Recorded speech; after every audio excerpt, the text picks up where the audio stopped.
Hi, everyone. Just to let you know, there's still some people that are trying to get into the webinar. We'll go ahead and give it another couple minutes and then we'll go ahead and get started.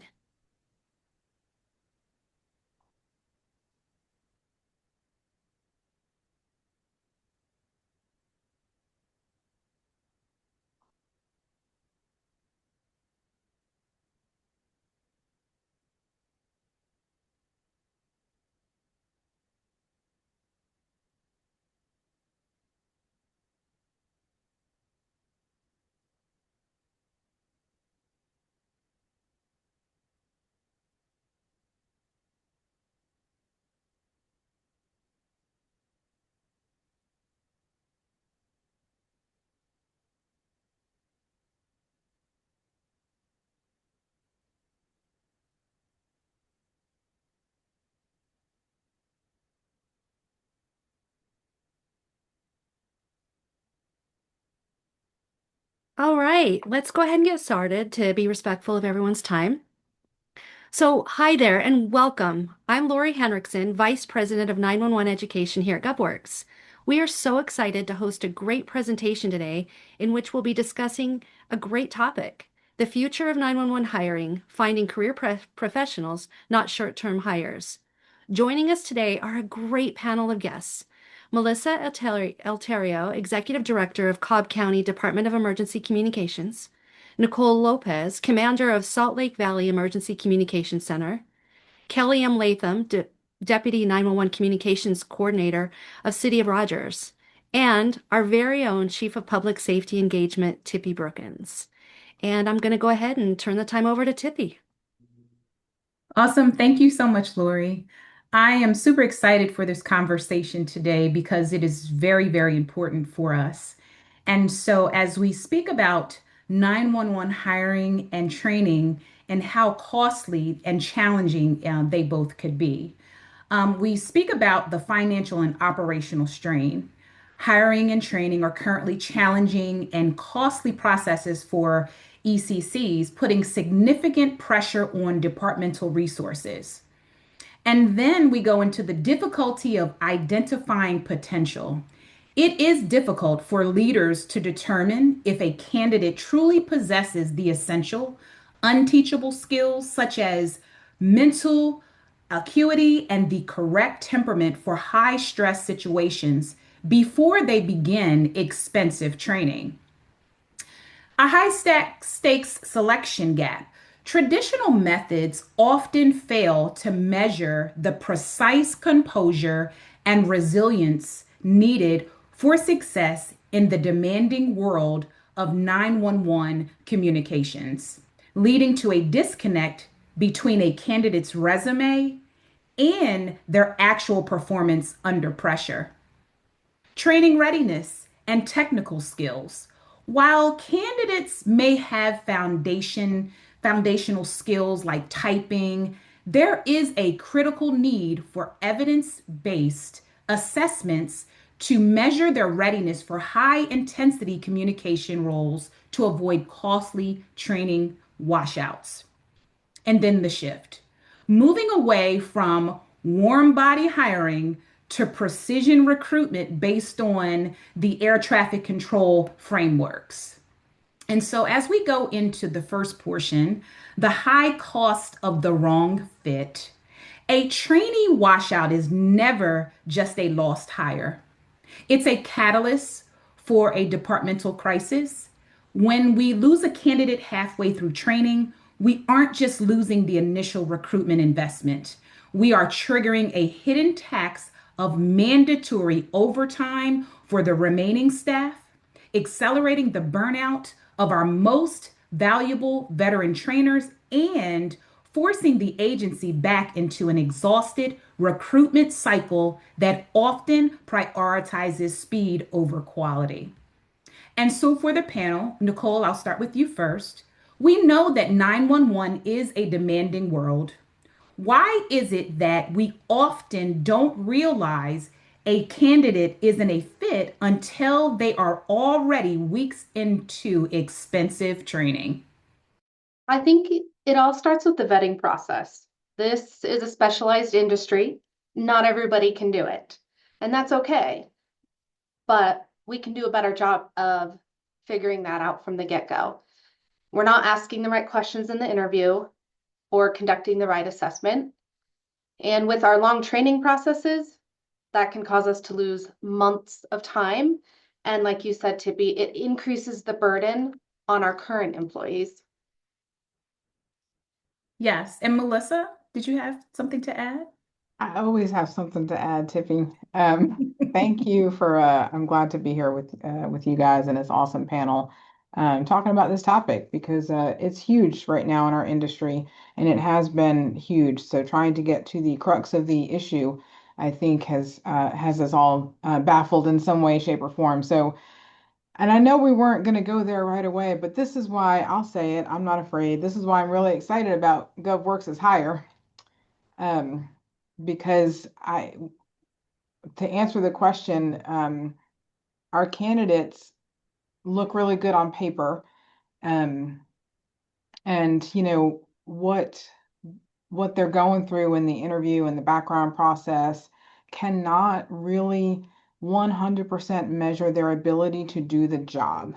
And so when you have and I know this wasn't supposed to be a sales pitch, and I'm not trying to make it, I can say this because I don't work for GovWorks.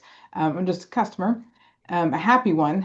But when you have a system like Hire now, who we're realizing is really an accurate account of what it is that we do.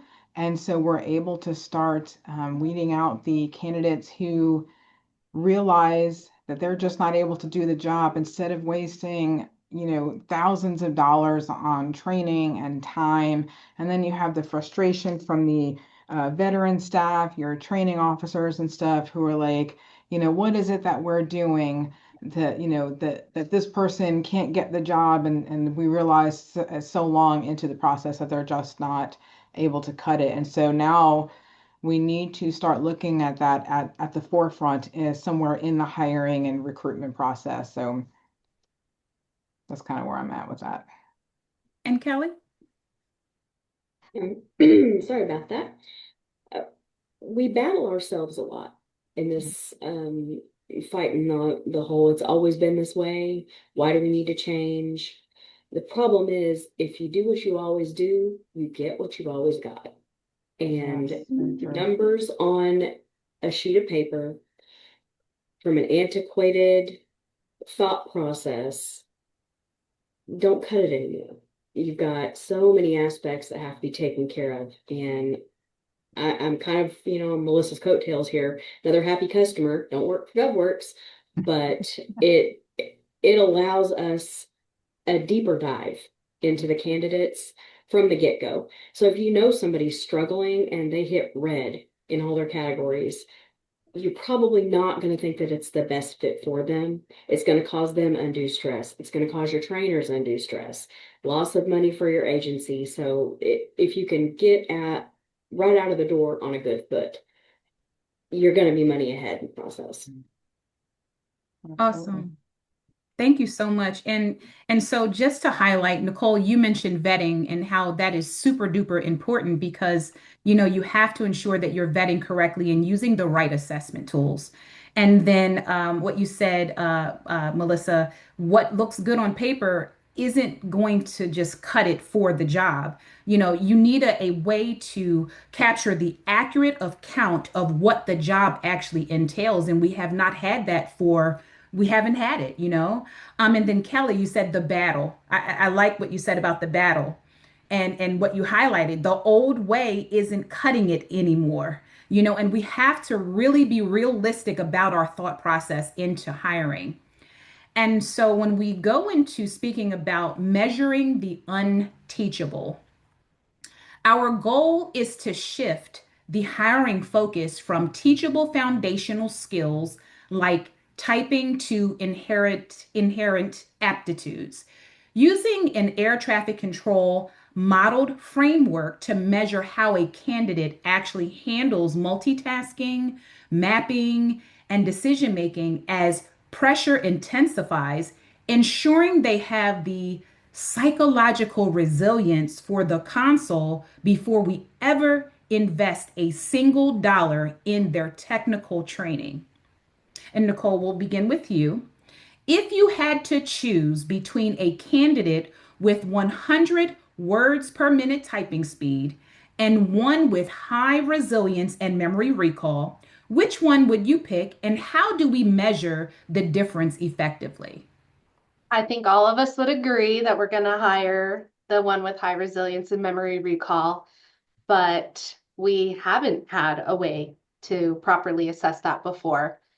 Um, but with comes coach and hire, we can.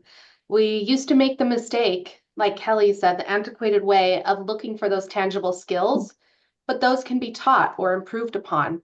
So we need to be looking for those people that have those inherent abilities for emotional resilience, conflict resolution, stress tolerance. But without that actual way of assessing it, you either get just anecdotal or it's someone's opinion when they interview the candidate. And we know applicants are putting their best foot forward. They're going to say what you want to hear. Oh my goodness, we've heard that before. Kelly, how can Give you me add in. to this Oh, sorry. question? I'm sorry. I'm Go ahead, sorry. Kelly. Is Or it me? Oh, Melissa? sorry. Well, the identification of, like you said, like Nicole said, the ability for them to be resilient is that's a hard battle to figure out. And I go back to, I guess I'm in a battle mood this morning, but um, you you have to figure out who's going to be willing and able to grow their technical skills while maintaining their mental stability and the ability to handle everything that's going to be thrown at them. Because we know from history the ever changing and ever increasing requirements from citizenry, from from the agency themselves. That's hard.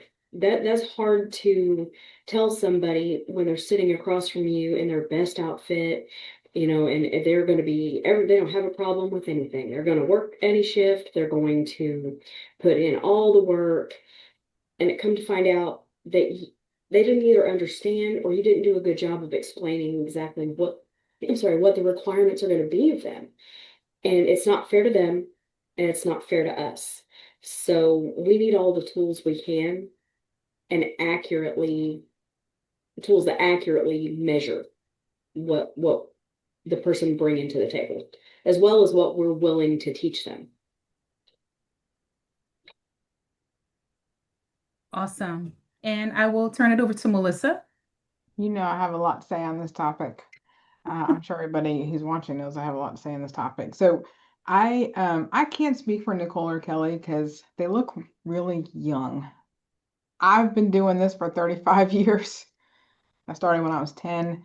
Um, so we have seen, and I know y'all have been in your positions for a while. So we have seen over the years, sure, maybe 15 years ago, we would have wanted somebody to type that 100 words per minute because that means like, they're effective, they're getting the call in fast, they're, going to be super quick with CAD, and that's great, and they can multitask all the things. And the industry is changing so, so much. The industry is focusing on culture. And why is the industry focused on culture? Because morale is a challenge, stress is a challenge. PTSD, we know, is getting a lot of um, priority here in 911, instead of, it being a focus on law enforcement or military veterans. And all of that is really good. And so now we've been stating that we've had a staffing crisis in this industry for quite a few years now. I would say the last study I remember looking at was a good 5 years ago. And so, and speaking to so many directors and just command staff in 911 centers, everybody is trying to solve the problem. And so I'm going to go back to what my good friend, I don't know if she's watching right now, but my good friend, Robbie McCormick, had said when she was working here as a deputy director. She said, we need to hire for fit and train for skill.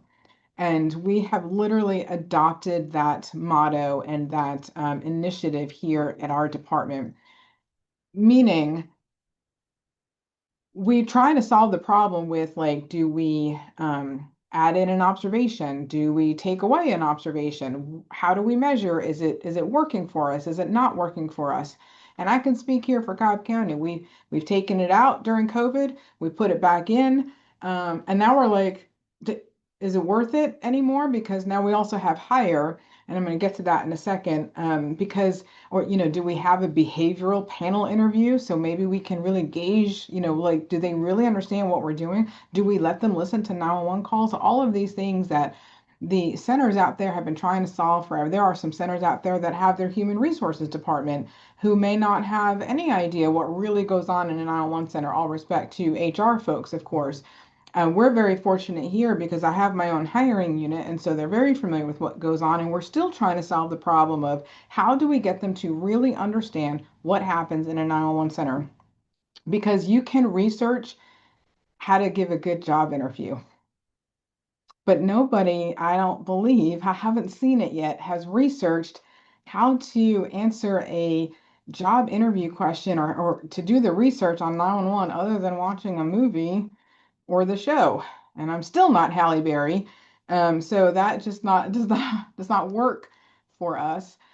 So point being is I have a real quick story, Tiffany. I know we're trying to stick to a schedule, but my hiring supervisor several weeks ago when we were talking about the hire software, um, actually told we were having an employee recruitment and retention roundtable because again, we're trying to get buy-in from all of our staff. So I try and include as many people as possible that want to come to this like roundtable town hall type event to give their feedback and their ideas because we can't do it all and our folks, our team has some great ideas, obviously, right? They're out there in the trenches.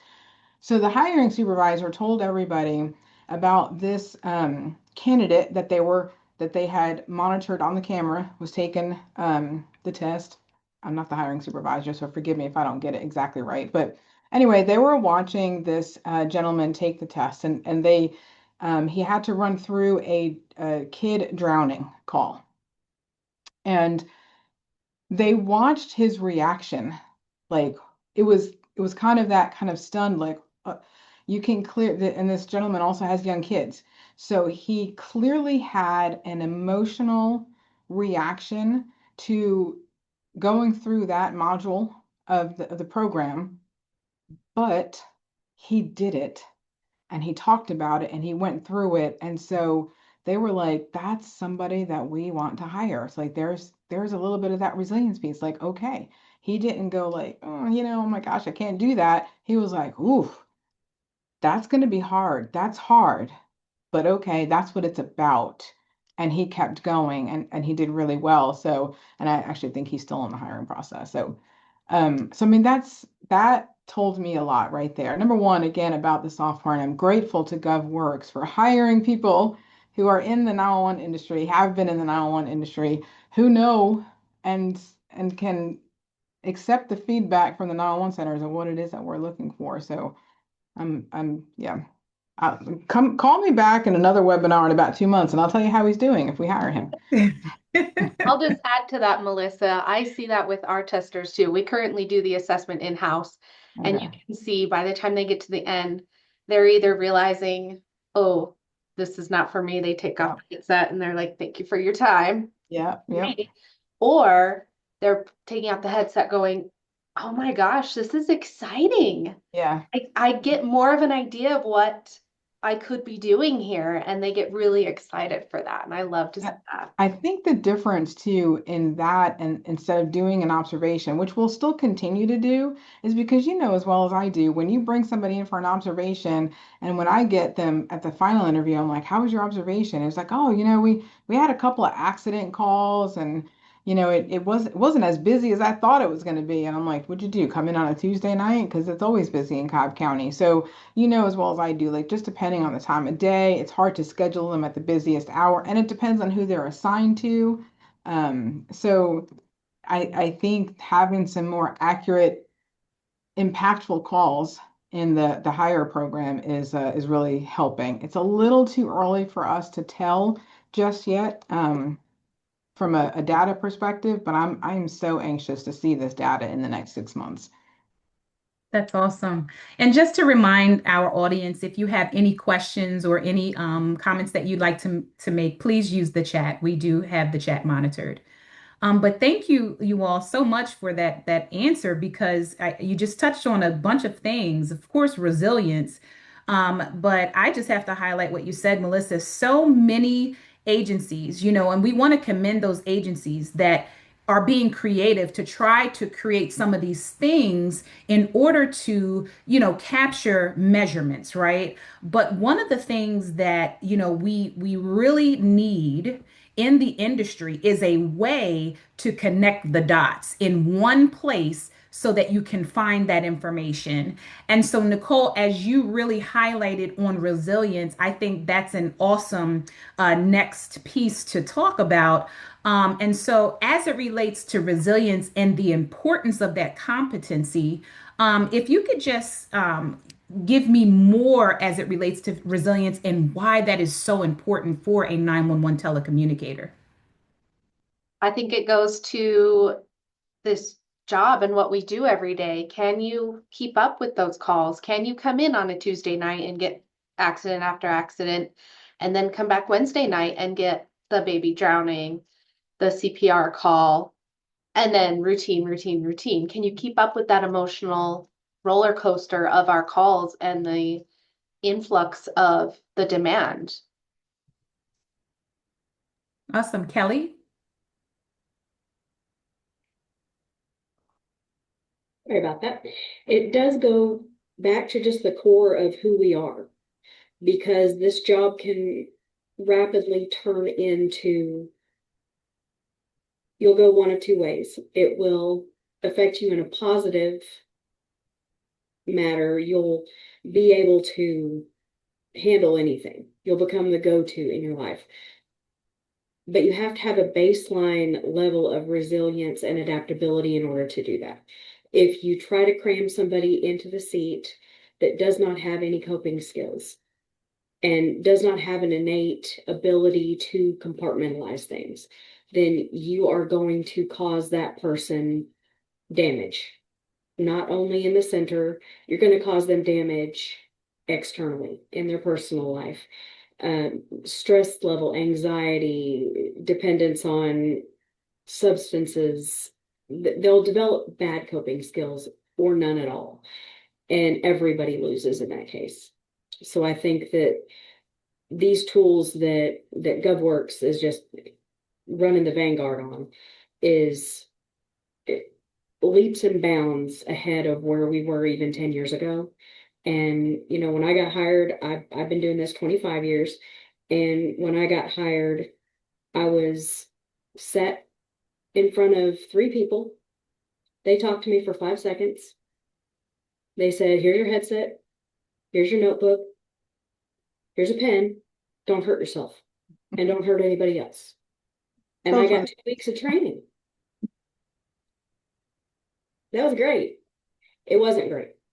And my dad was a police officer, so I had some resilience, raised in a military family, so I had the ability.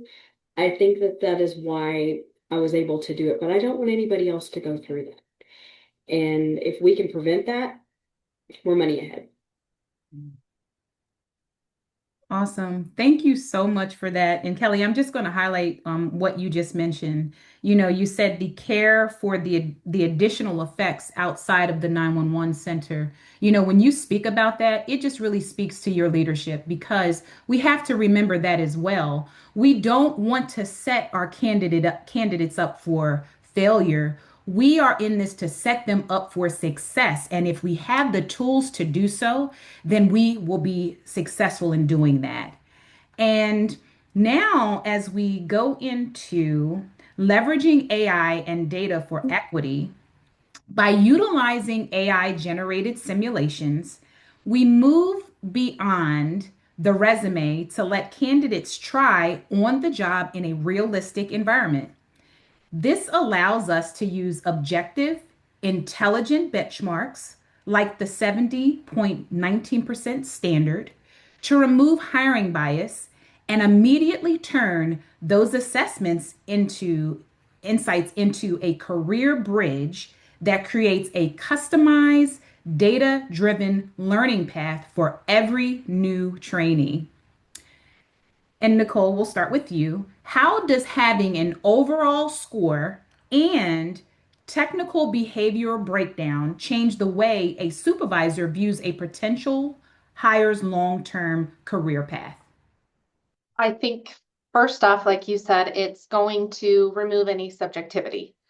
You can actually look at the data. How did they score in these areas instead of just their behavior-based interview of, oh, their answer sounded good. I think they've got emotional resilience, or they can tolerate some stress based on what they told me. This hire is actually assessing those areas by the benchmarks that you as your center set.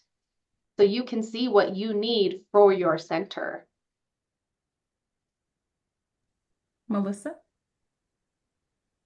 Well, I'm still stuck on this question, Tippy. I'm not gonna lie. When you asked me this a couple of days ago, again, I think it's a little too early for us to really measure that data. However, I'm excited about it because the way we have the program connected with Comms Coach, like what I'm told by my team is that this is going to be the first training academy where they're actually going to the one that's coming up this next month, that they're going to be able to see the candidates that we just hired and their scoring and how the training unit is going to be able to focus on certain things with that candidate based upon what they scored in the hire software.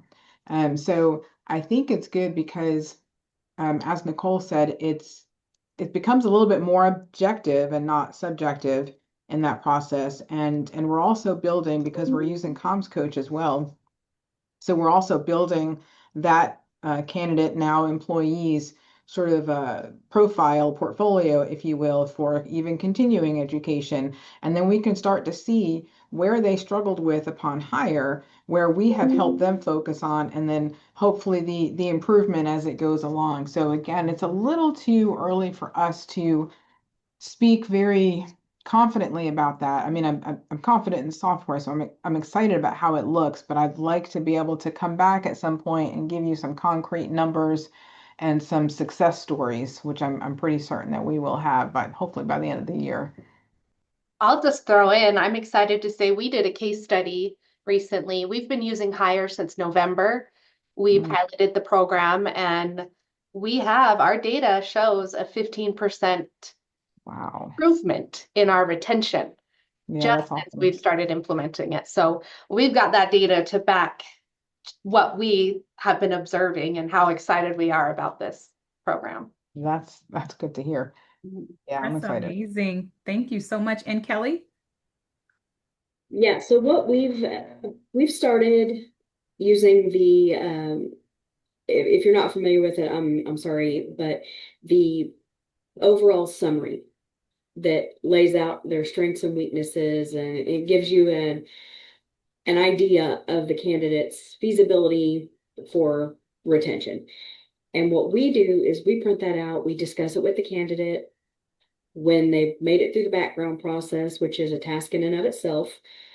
They come in, we sit down with them, we sit down with their supervisor, we sit down with their CTO, their trainer, and we discuss a plan. So we can tailor their learning experience to their personality, their trainer's personality. It helps us mesh people together a little bit better. And you don't have that stop start whenever you like walk into NASA and something big's going on, but you have no idea what everybody is doing. So you're just kind of mute with overwhelmed at that point. This kind of lets them walk into the shallow end of the swimming pool and gets everybody off on a good foot. And you build on that. So you use that. I'm excited for all the other little tips and tricks that Comms Coach has that I learned about this morning uh, that will allow us to track in real time how they're doing, what they're doing, and what we need to do early intervention on to prevent a small problem from becoming a career-ending hangup. And that's what we're using it for. And so far the problems are decreasing and the happiness is increasing. That's anecdotal. I don't have any numbers, unlike Nicole, which that's amazing, by the way. Yeah. But I'm really excited. I'm excited and I'm hopeful that maybe I can leave this place a little bit better and more functional than I found it. Mhm. And I'll say I love with Comms Coach the initial assessment and all that information about that candidate. When you hire them, it goes with them. So when you put them into the training aspect with the DORs and tracking and evaluations, it's all tracked. That assessment, it goes with them. So you can see, you get the data of how they're improving in those areas. Yes, that is simply amazing. And just to highlight again, Nicole, you actually mentioned removing the subjectivity, and Melissa, you just gave us that it's just about being objective, right? You have the hard facts with the information behind it that proves what needs to be done next. And just Nicole, you providing that 15% of, as far as improvement on your retention rate, that's amazing because that is what we're trying to accomplish here, coming up with ways on how to keep or how to get the right people in the seats. And so, Kelly, as you mentioned about the summary, this is another follow-up question for the panel and also a resource for our audience. I thought this was amazing and how you mentioned about sharing the summary from hire. And so, sharing information about the candidate and how this is helping with transparency at your agency. I know sometimes, that question about transparency will come up. And I like how you said how you have bridged the gap between your supervisors, your trainers, and they know what's actually coming to even, come up with a plan. But Melissa or Nicole, do you all, how do you find that to be helpful as far as that transparency piece? Yeah, the results from that assessment, we definitely can use it. We have an initial classroom period so that our training coordinators can really get to know the candidates. But we can also use that as initial assessment information and that summary and the breakdown, plus what the information they're gathering in that classroom time to help them determine the best trainer for that trainee. I like that. I like that idea too. I mean, I think we do have to be a little bit careful about privacy and confidentiality to a degree. But I wholeheartedly agree with Nicole. I think the training unit is also really going to benefit from the summary. It'll also be interesting to see how supervisors benefit from it as well from any type of counseling standpoint, like in their first year or so.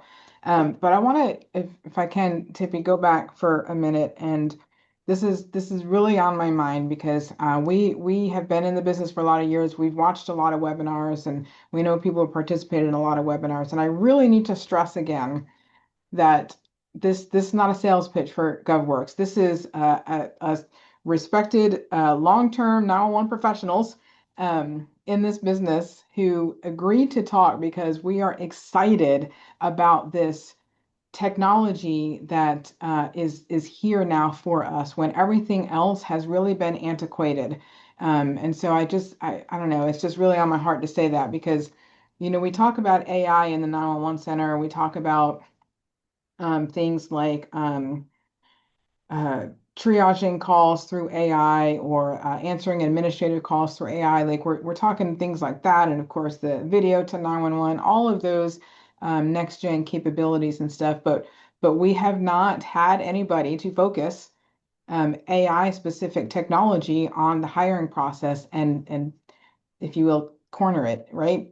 So this is what makes it doubly excited for us because again, we have an organization here who has listened to the 911 industry by immersing themselves in the 911 industry and also coming out with the technology and software that you already have Nicole's agency who is seeing the 15% rating difference and which makes me doubly excited for what we're going to see here at a major Metro Atlanta 911 center. So Yeah, I can't stress that again. I don't want anybody out there to think that, oh yeah, we're just here to sell GovWorks. We're not. We're excited about this technology, and the goal in our industry is to share as much as we can because why reinvent the wheel, right?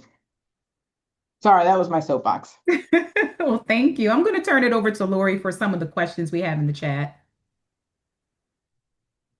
Okay. So we did have a question. We had a question about the assessments themselves. Do they cover phone skills and emotional resilience, or what do they cover? They cover a variety of different things. It evaluates a variety of skills and competencies to include foundational skills, typing, spelling, speed, 911 specific skills to include map reading, aptitude skills to include evaluating listening, memory, and other aptitude skills, and then also the behavior skills that we've talked quite a bit about during this discussion as it observes resilience as scenarios increase in difficulty. Let's see, there's another one.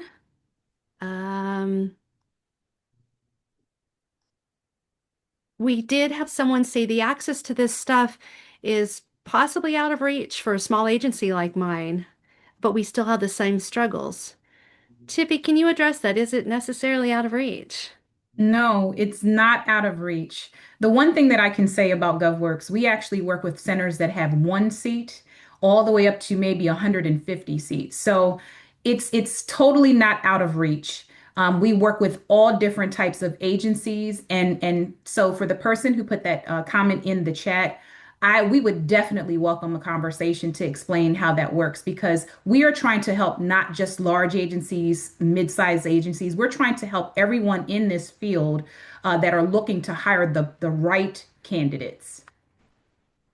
Okay, thank you. We also had a couple of questions about how the benchmarks are set.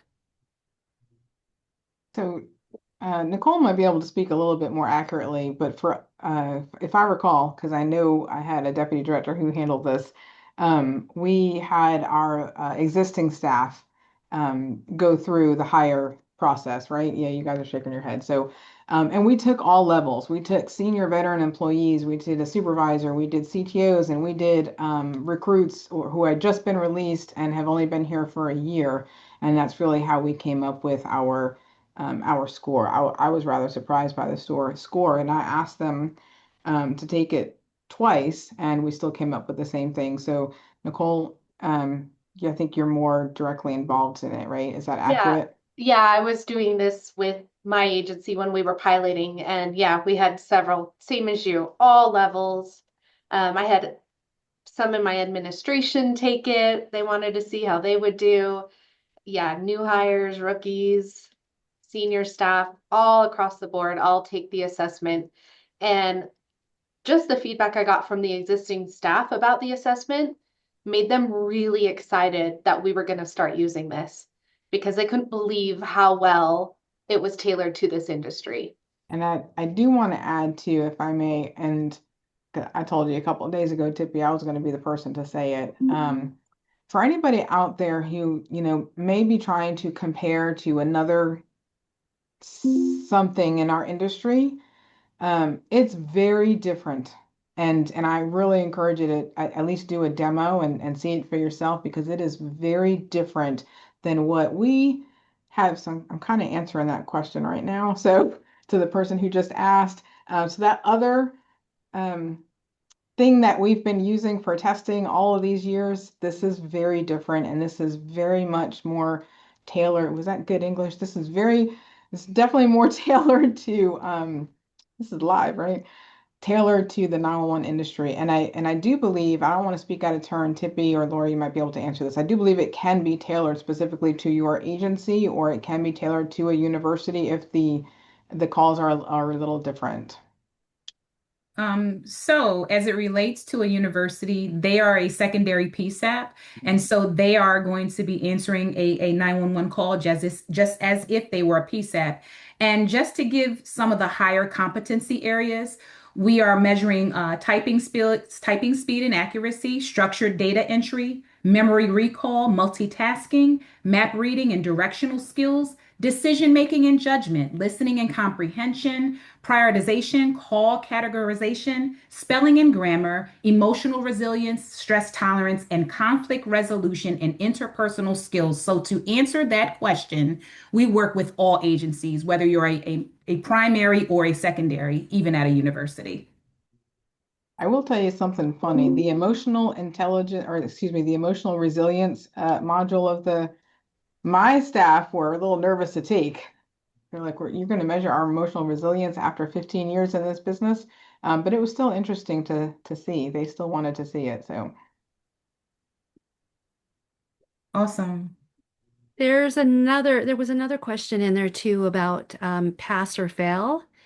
And it's not pass or fail. And that's what's great. And I would call upon one of you even to speak about this, that it's up to you as to what you do with this data, that you have the data to make those decisions for your specific agency. Mhm. Yeah, you look at the breakdown and see, okay, what categories did maybe they not meet the customized benchmarks for our agency? And is that something that we can help them improve on? If it's something like typing speed or even mapping geography, that's something we can work with. If they're scoring really well in those other areas, then they're definitely worth looking at and interviewing and taking to the next step for us. So I'm going to answer this question about the how do we keep it legal. So it's very simply once we established the benchmarks, as Nicole said, for our agency, we had our existing staff test, and we were able to prove that we took a variety of staff. We had 20 people or 20 or 25 people out of our staff of 160 take the test. And then we created the benchmarks for our agency. Essentially, for lack of a better term, we established a pass fail, if you will. We have a specific number, and then we wrote it into policy. So we wrote it right into our hiring policy, which is what makes it legal, essentially. So if your candidate, sure, they may score differently on certain modules. I call them modules. But their overall benchmark is still what we consider passing from the benchmarks that we established. We move them through the process. If they do not meet that benchmark in our policy, we give them a second chance, and we have written that into policy. And I'm sorry, a second chance immediately, and then they're able to test again after 30 days. And then if they still fail after 30 days, then they have to wait 1 year. We did something similar to that. Ours, it's really kind of difficult to explain this too, but so there's a certain time frame, and allowing a remote test has been amazing, because used to we had a lot of no call, no shows, right? And that wasted time coming in the center, setting up, and you have to block out 2 hours for them to take the test on site. Well, the flexibility of allowing remote versus on-site testing has freed up a lot of stuff. Also, it's a kind of a preview into how are they going to respond. Are they going to be, hard chargers and get it done first buck out of the chute, or are they going to be people that wait to the very last minute? So that leads into how are they going to respond to an overtime call in? How are they going to respond if we have a mass casualty and all of a sudden we're having to have all hands on deck? So it kind of gives us a little sneak peek into their commitment at the get-go. And we do the same thing that you do, Melissa. We do the immediate retest. And I think so ours is we tested everybody in the center, and we even tested our director. We tested a couple of our firefighters and a couple of our police officers. You want to talk about those police officers and firefighters have a little bit more respect for us now, because they're like, I couldn't pass that. And they're the reason our benchmark is a little bit lower. But it's expected. They're the ones coming in and don't have anything at all. And you want that little bit of grace on that back end, that these people are coming in blind. They have no idea what they're dealing with. So we tested everybody from top to bottom. And then we were able to adjust our benchmark. If we thought it was a little bit unfair, then we were able to adjust it. But other places and companies don't allow that. It's hard and fast, at least at my last experience with them. It was very hard and fast. You could not adjust anything. You could not put your own spin on things. I know Arkansas is different than Utah, or it's different than California. It's different than Florida. We have to be aware of that. So if you're going in on the front end knowing that it's something different, it's okay. You can adjust that. And writing it into policy. We have our stuff that's hard and fast, and we're CALIA and all of that jazz, and it's fine. We've not had any issues and been no complaints. So And I again have to say to somebody who manages a large PSAP, this is not a financial burden for a small agency. I'm going to ask you to trust me on that. I'll Awesome. They add, were, oh, sorry, go ahead, just Nicole. Go ahead, Nicole. the previous testing assessment piece that I think a lot of us used, at least for us, we initially started looking for something else because that price, it just increased exponentially with that company. And we were like, whoa, whoa, whoa, whoa, we cannot do this anymore. And that's when we were already had GovWorx, working with GovWorx and using Comms Coach for QA and other things. And that's when we started this conversation about piloting hire, and we couldn't do it soon enough. So Exactly the same for us. yeah, so I will say if you're paying for that other piece, that other company, this probably would not be a financial burden for you. Thank more you. bang for your buck. Thank you all for those answers. Oh my gosh. And I hope that the audience received that information very well. But I just have one more point before we actually end our webinar. This has been such a great conversation. And so, one of the things that we're able to provide our candidates, and should they turn into a hire, would be a candidate portal. And so, by providing a self-guided candidate portal and an integrated career platform, Comms Coach Hire attracts modern professionals through a seamless, tech-forward experience that bridges the gap between the initial application and the first day of training. For the panel, in closing, what is one change an ECC can make today to start finding career professionals rather than short-term hires? Nicole? I would say don't rush. Don't rush to fill the position. When you're doing that, you're looking at the wrong people, your vetting process is not as it should be. When you use an assessment like this, you can look at the breakdown. You can decide if you're hiring a career professional or are you just trying to get a butt in the seat? When you get butts in seats, for us historically, that has never worked. It always burns us in the end. It's better for us. Take your time, slow down, don't rush, get the right person in that seat in the first place. For us, our motto, I know Melissa said they have a motto. Our motto is if they're not a yes, then they're not a yes. If it's a maybe or an maybe they can do it, I don't know, then no, they're not the right person for us. I will add to that and say I'm actually working on a presentation about this, and it is encompassing of a lot of things, but including the hiring process is choose culture over comfort.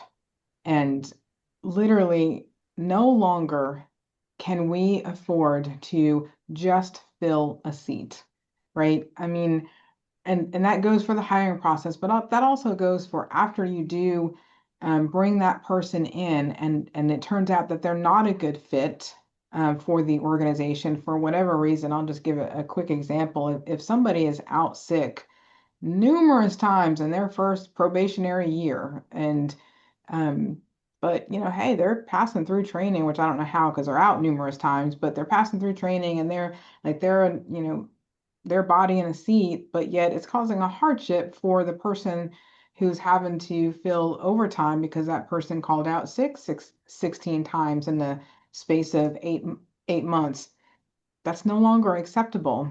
And we send a message to our staff who are here and showing up for work every day, that it's not about filling a body in a seat, and we rather have the right person. So it doesn't just include the skill, it doesn't include the resilience or the competency, it also includes the work ethic. So I encourage everybody to choose culture over comfort. Exactly. I absolutely agree with you, Melissa. You you set as your first contact with these new candidates, you set the tone for the expectations for your agency. If you are upfront, transparent, helpful to these candidates, but expect them to be the same, when they come in the door, they've already got a preformed idea of what your culture in your center is like.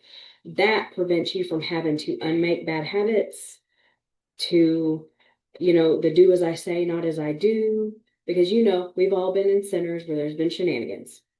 And the shenanigans can be great, but the shenanigans can also cause people to lose their careers. And this, at the beginning, your interaction with all these people, and you can interact with so many of them using this platform so much faster. Emails, back and forth, looking at their progress, watching their interactions on the recordings. You're seeing kind of a glimpse into what this person is. You treat them like you want them to treat your center. And that, I think, was lost a long time ago. That it was, you come in, you sit down, shut up, do your job, go home. You're a number, you're not a human. This allows us to treat them like a human from the get-go, with the expectation of, yes, we have high requirements, but that's okay because you can meet those. Those answers were all awesome. And before I turn it back over to Lori for a more question and answers, I just really, really want to highlight here in what you all just provided. Kelly, you said treat them like humans. We have high standards, but we want to make sure we remember that. Nicole, thank you. Don't rush to fill the seat. Just putting butts in seats, as we used to say. Thank you, thank you, thank you. And Melissa, I think your comment is really going to help us resonate with this. Culture over comfort. What we've been doing, what we've done for 24 years or however many years, we need to look at what we're going to be able to do now to truly affect culture. And so thank you for that. And I'll turn it over to Lori.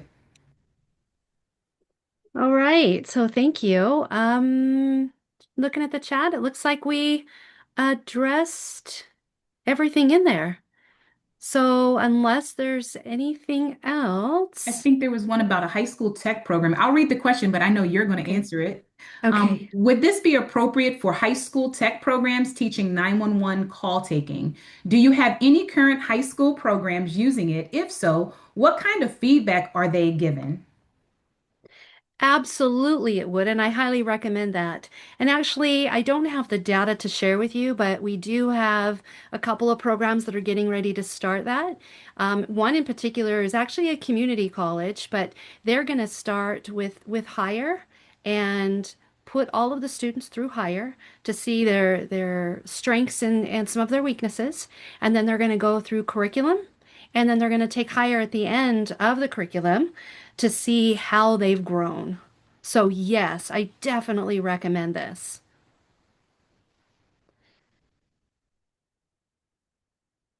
And I think, yep, with that being said, I think that's the rest of the questions. So, I would like to thank all of you for participating in this today. I think this was a outstanding, much needed discussion on such an important topic.